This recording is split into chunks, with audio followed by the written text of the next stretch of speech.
85 million people perished. Hundreds of millions were wounded. The most devastating conflict in human history. World War II. A war that redrew the political map of the world and shaped the modern age. In the 1920s, Germany was in complete chaos. The economy had collapsed, hyperinflation spiraled out of control, and unemployment spread like wildfire. Industrial zones were occupied by Britain and France. The people starved, while the government stood powerless. In their desperation, Germans yearned for someone strong enough to pull them out of the mire. And then Adolf Hitler and the Nazi Party emerged. With his powerful oratory and an immense propaganda machine, Hitler channeled the public's anger into blind faith. Faith in the dream of restoring Germany to greatness. In 1933, he officially seized power. Immediately afterward, Hitler focused all efforts on three goals: reducing unemployment, reviving the economy, rebuilding the military. Millions were sent into forced labor camps. Meanwhile, the wealth and property of the Jewish population were confiscated to replenish the national treasury. Unemployment dropped from 6 million in 1933 to just 300,000 by 1939, an economic miracle built on blood and tears. Weapons factories, tank plants, and aircraft production facilities sprang up across the nation. The economy recovered rapidly, and a surge of nationalist pride swept the country. Nazi Germany was now ready for the next step, a war to dominate Europe. In the Chinese classic romance of the Three Kingdoms, warlord Cao Cao once said, "Talents are the foundation of great endeavors." Hitler believed the same, and fortunately for him, Germany at the time was rich in talent. From brilliant scientists and engineers to legendary generals like Erwin Rommel, Gerd von Rundstedt, and Erich von Manstein, all helped transform a defeated nation after World War I into the most terrifying war machine in Europe. Hitler turned Germany into a giant military barracks. Young men were trained for war. Women were encouraged to bear children for the nation, and the entire industrial sector was mobilized to serve the needs of war. As a result, in just a few years, Germany possessed an elite, well-organized, and modern army, led by brilliant commanders and backed by a powerful defense industry. Meanwhile, the Great Depression of 1930 to 1933 devastated the Western democracies. Britain and France plunged into economic turmoil, mass unemployment, and social unrest. In contrast, Germany's quasi-centralized economy, with a state-directed production and even enforced mild forced labor, enabled it to recover swiftly and reclaim its strength after the defeat of World War I. When he was strong enough, Hitler began to pursue his dream of revenge. His first targets weren't major powers. They were smaller, weaker nations.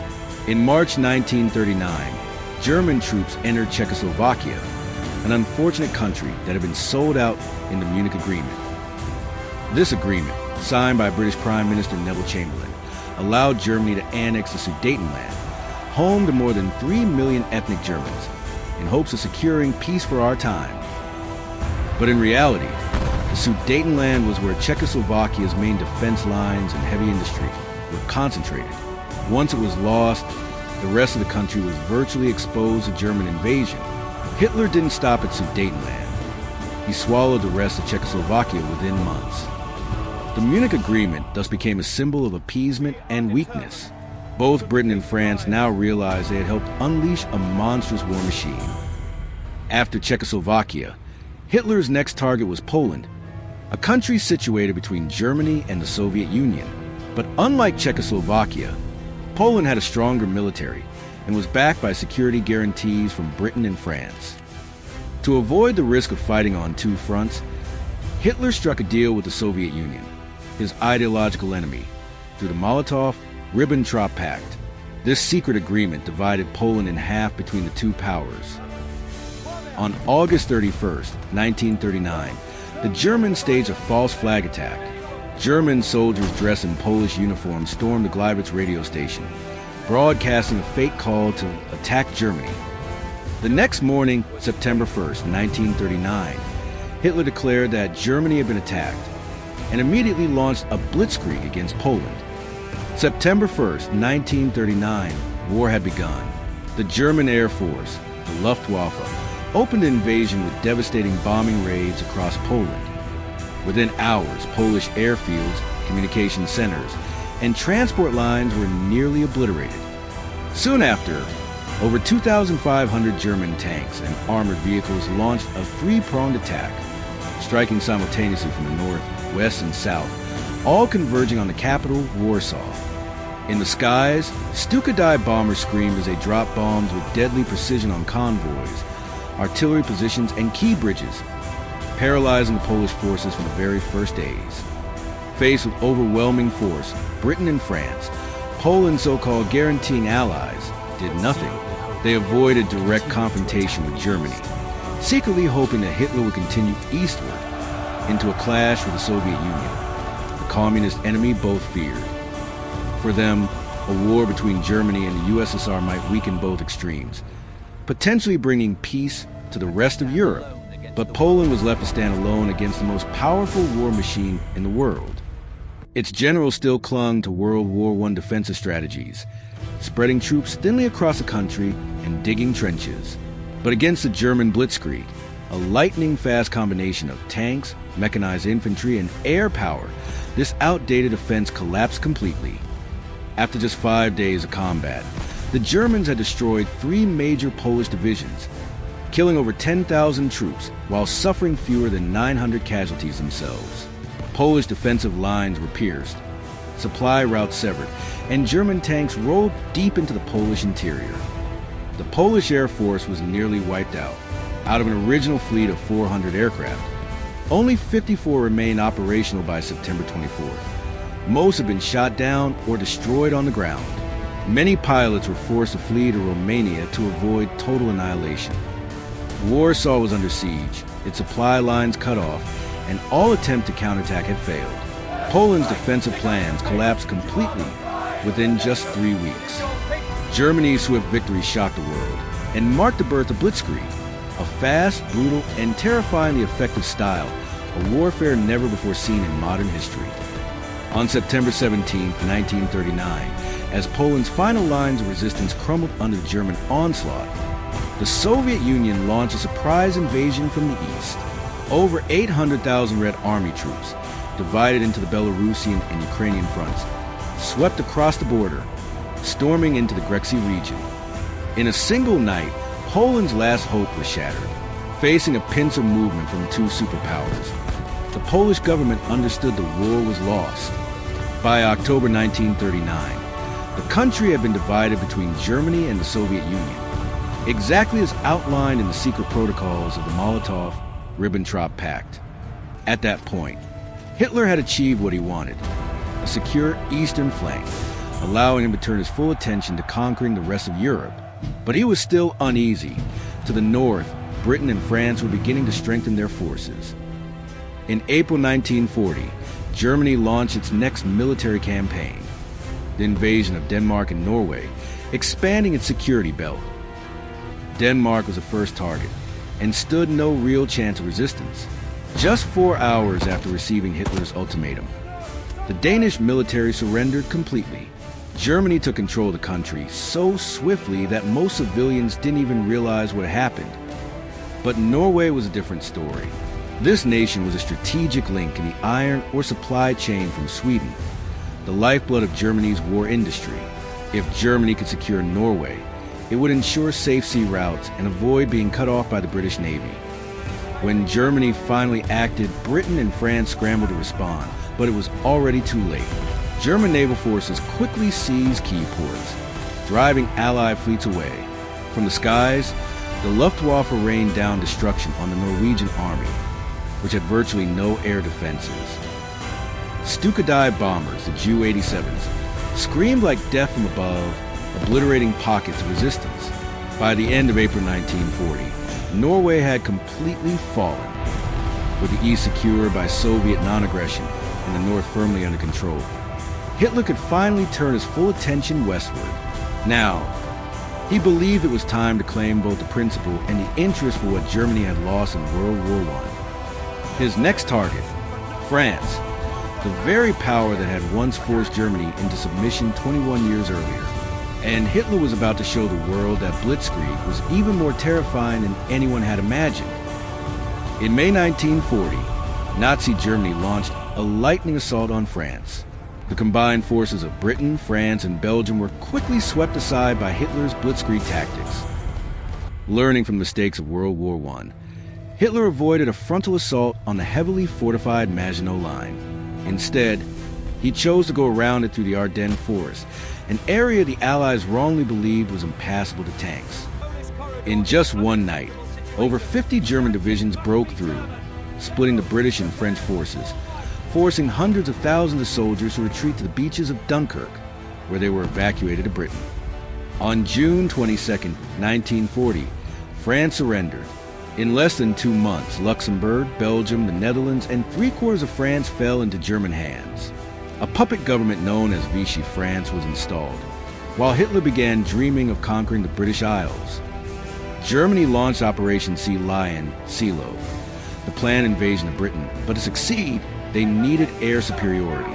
However, in the Battle of Britain, the Royal Air Force, RAF, mounted a brave and determined resistance, inflicting heavy losses on the Luftwaffe. Hitler was forced to abandon the invasion and instead turned eastward to prepare for Operation Barbarossa, the invasion of the Soviet Union. During this time, the Allies attempted counterattacks. On August 19, 1942, they launched a Dieppe raid on the coast of France, but it ended in disaster. More than 2/3 of the Canadian, British, and American troops were killed or wounded. Yet this bitter failure became a vital lesson, helping the Allies prepare for the Normandy landings in 1944. From 1942 to 1944, Western Europe remained relatively quiet. German forces had to contend with the French resistance, while the Allies carried out continuous bombing raids day and night to destroy German military infrastructure. On the night of October 3rd to 4th, 1942, a British commando unit infiltrated a German base at St. Nazaire, destroying a key strategic dry dock and enraging Hitler, who issued an order that any captured Allied paratroopers could be executed on the spot. By the summer of 1944, the Nazi High Command was certain the Allies would invade France, but didn't know where. As a result, Hitler was forced to spread his armored divisions thinly along the coast, weakening the defensive line. After the defeat at Stalingrad in 1943, Germany shifted focus to the Eastern Front, engaging the Red Army in brutal warfare. Meanwhile, Britain and the U.S. fought in North Africa, preparing for a second front in Europe. At the Tehran Conference in November 1943, President Roosevelt and Prime Minister Churchill promised Stalin that they would open a Western Front in 1944. The Allies knew that if they didn't strike soon, the Soviet Union would crush Germany alone and dominate all of Europe. Thus, Operation Overlord, the largest amphibious invasion in history, was born. To maintain secrecy, the Allies launched a series of deception operations, tricking the Germans into believing the invasion would occur at Pas-de-Calais, not Normandy. As a result, even on June 6, 1944 D-Day, German forces remained unprepared, a fatal miscalculation. That morning, 5 Allied forces began landing. On the western flank, the U.S. 4th Infantry Division landed successfully at Utah Beach. At Omaha, the terrain was brutal. Cliffs and strong defenses led to heavy American casualties, but they held their ground. In the center, the British 50th Division at Gold Beach and Canadian 3rd Division at Juno used funny vehicles, specialized tanks for bridging, mine clearing, and more to advance rapidly inland. On the left, the British 3rd Division landed at Sword Beach and met light resistance, and quickly linked up with paratroopers dropped behind enemy lines. To ensure success, over 7,500 Allied aircraft participated, dropping more than 4,000 tons of bombs on German defenses. The U.S. Air Force halted bombing of major cities, focusing entirely on Operation Overlord, mobilizing 3,500 B-17 and B, 24 flying fortresses to attack German supply and retreat routes. In the 2 months that followed, the Allies systematically broke through the German defenses in Normandy. They dominated the skies with over 12,000 air missions, striking German convoys and thwarting every counterattack attempt.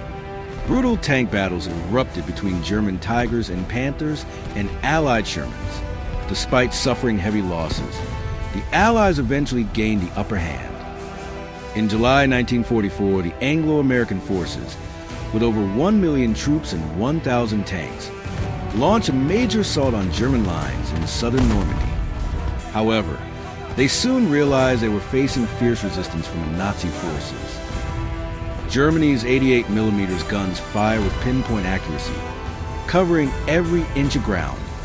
Meanwhile, the 1st SS Panzer Division was thrown into the battlefield, inflicting heavy losses on Allied forces. It took the Allies over 500 tanks to finally eliminate this armored group. To break the stalemate, General George S. Patton launched Operation Cobra, a daring push through German defenses that led to liberation of Coutances, Granville, and Avranches, as well as the capture of Mont Saint-Michel, the gateway into Brittany. From there, Patton drove his forces deeper south, liberating swaths of territory across France. By August 21, 1944, the Allies achieved a decisive victory at the Falaise Pocket, killing or capturing 40,000 German troops and blowing open the road to France. This was seen as a crushing blow that cost Hitler control of the entire French territory. But the Allies didn't stop. On August 15th, they launched Operation Dragoon, invading southern France between Toulon and Caen. The U.S. 7th Army and French 1st Army swept through the region in just 2 weeks, driving out German forces. Under attack from all 3 directions, north, central, and south, the German army was forced to retreat. On August 19th, the French resistance launched a general uprising in Paris, and by August 25, 1944, the capital was officially liberated. Hitler had ordered General Dietrich von Colditz to fight to the death and burn Paris to the ground if it fell, but Colditz refused to carry out the order and signed the surrender documents instead. After 2 months of brutal fighting, France was free, and Hitler's dream of a Reich Empire began to unravel. Despite the crushing defeat in France, Hitler still hoped to turn the tide. He launched Operation Walk dem Rhein, known to the world as the Battle of Bulge, aiming to split Allied forces in two and recapture the vital port of Antwerp. On December 16, 1944, German forces launched a surprise attack through the Ardennes forest, targeting the area held by the U.S. First Army. The foggy winter weather initially gave the Germans the upper hand, pushing deep into Allied lines near the Meuse River. But by mid-January 1945, as the weather cleared and Allied air superiority returned, the German offensive quickly collapsed. Nearly 100,000 German troops were killed, wounded, or captured, marking the Third Reich's final offensive on the Western Front. On January 1, 1945, Hitler launched yet another operation, Operation Nordland, in the Alsace region, hoping to retake Strasbourg. But after 4 weeks of heavy fighting, the Allies counterattacked and cleared the Germans out of the Colmar pocket. From this point on, the Western Front was effectively over. Allied forces advanced into German territory, setting the stage for the final offensive that would bring the war in Europe to an end. In the next part of this series, we will move to the most brutal front of the entire war. If the Western Front sometimes saw a moment of calm, the Eastern Front was different. Tension, artillery, and death were present everywhere, at every moment.